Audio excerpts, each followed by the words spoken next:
Eh bien salut à tous et à toutes, c'est Fenêtre, j'espère que vous allez tous très bien, en tout cas moi ça va super, je se retrouve pour tester le jeu DuckTales Remastered, un nouveau jeu qui est disponible sur l'App Store et sur le Play Store également. Alors le jeu est disponible pour iPhone, iPod Touch et iPad, soit iOS 7.1 minimum, il coûte 9,99€ sur l'App Store.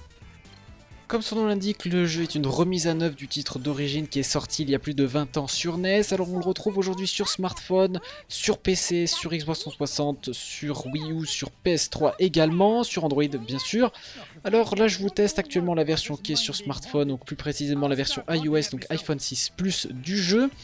Alors DuckTales, qu'est-ce qu'on va voir dans cette vidéo? Et bien déjà un petit pitch du jeu, qu'est-ce que c'est, tout ça pour les personnes qui ne connaissent pas. On verra ensuite les avantages que j'ai trouvés et désavantages que j'ai trouvés au jeu.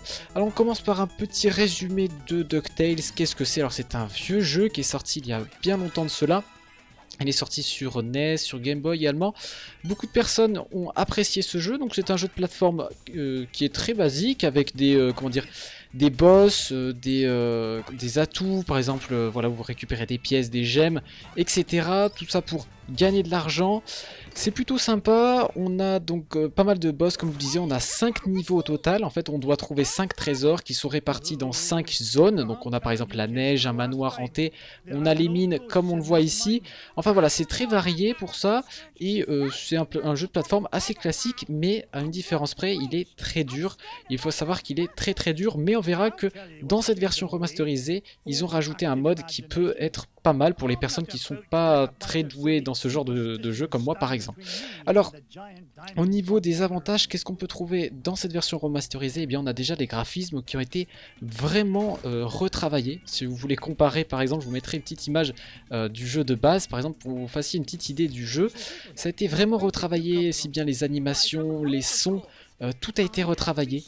C'est vraiment génial pour ça. Ils sont d'ailleurs très bien sortis. Le jeu est très fluide. On aurait pu avoir un peu peur de ça, qu'ils aient mis trop de choses et qu'au final le jeu soit un peu trop lourd et au final pèse un peu. Et donc ce n'est pas trop le cas. Le jeu tourne très bien, surtout sur la version smartphone. Il n'y a aucun souci là-dessus. Alors la musique, donc ça c'est plutôt de jeu d'origine que je verrai pas trop là-dessus, je verrai surtout la version remasterisée et si c'est bien, ça fonctionne bien sur smartphone. Donc la musique est franchement bien en général, il n'y a aucun souci là-dessus.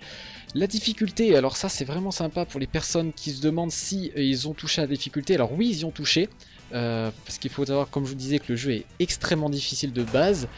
Oui, ils y ont touché, mais rassurez-vous, ils ont gardé la difficulté et ils ont ajouté un mode de difficulté facile qui vont permettre justement aux enfants ou bien aux personnes comme moi par exemple qui sont pas très forts là-dedans, de rajouter donc un mode facile qui va permettre de perdre, je crois, qu'un demi-cœur à chaque fois que vous mourrez par un ennemi, que vous faites toucher par un ennemi, donc je trouve ça plutôt pas mal.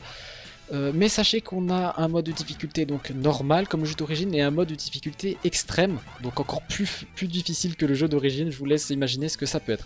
Enfin voilà pour ça, pour les personnes qui avaient peut-être un peu peur là-dessus. Et un bon point positif que j'ai trouvé à ce jeu, alors c'est un peu normal vous me direz vu le prix du jeu de base, c'est quand même 10 balles. Il faut savoir que le jeu ne possède aucun achat in-app, donc c'est quand même correct. Et on a, pour les personnes qui ont déjà joué, vous pouvez collecter des gemmes, comme vous avez pu le voir ici. Et enfin, après, débloquer des œuvres, donc des fan arts, je crois, enfin voilà, des dessins. Voilà, des dessins du dessin animé original que les gens ont fait, donc c'est plutôt sympa. Ça rajoute une petite durée de vie et un aspect collection dans le jeu. Alors on va passer un petit peu au point négatif que j'ai trouvé là-dedans. Alors rassurez-vous, c'est pour la version... Enfin je crois que c'est juste la version mobile, je n'ai pas testé les autres. J'ai trouvé les temps de chargement un peu longs. Alors après je sais pas si c'est mon téléphone ou autre, je voudrais pas trop me prononcer là-dessus. Mais au démarrage d'un niveau c'était un peu long, donc pour vous faire une petite estimation je dirais bien 15 secondes, 15-20 secondes au démarrage. Alors c'est vrai que c'est pas abusif non plus, mais voilà, j'ai été un petit peu choqué là-dessus, mais bon. Ensuite, la jouabilité n'est pas terrible avec avec les touches. C'est vrai que c'était pas terrible au niveau de la jouabilité. J'ai eu pas mal de soucis. Des moments, je me suis arrêté, je savais pas trop pourquoi. En fait, mon doigt avait glissé. Voilà, après c'est normal, on est sur mobile. Il faut savoir qu'ils ont ajouté la fonctionnalité pour supporter les manettes MFI, donc Made in for iPhone. Vous pouvez donc jouer avec vos manettes Bluetooth sur le jeu. Je pense que c'est d'ailleurs la meilleure façon de profiter du jeu vraiment pleinement. Et enfin, la dernière chose que j'ai trouvé pas terrible, c'est le prix du jeu, qui est quand même à 10 € comme je vous le disais.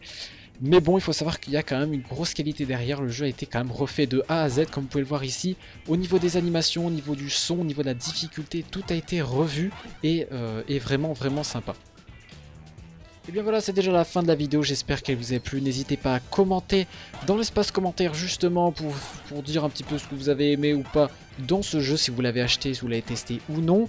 C'était Inferno, j'espère que le jeu vous a plu, la vidéo également. Allez, ciao tout le monde.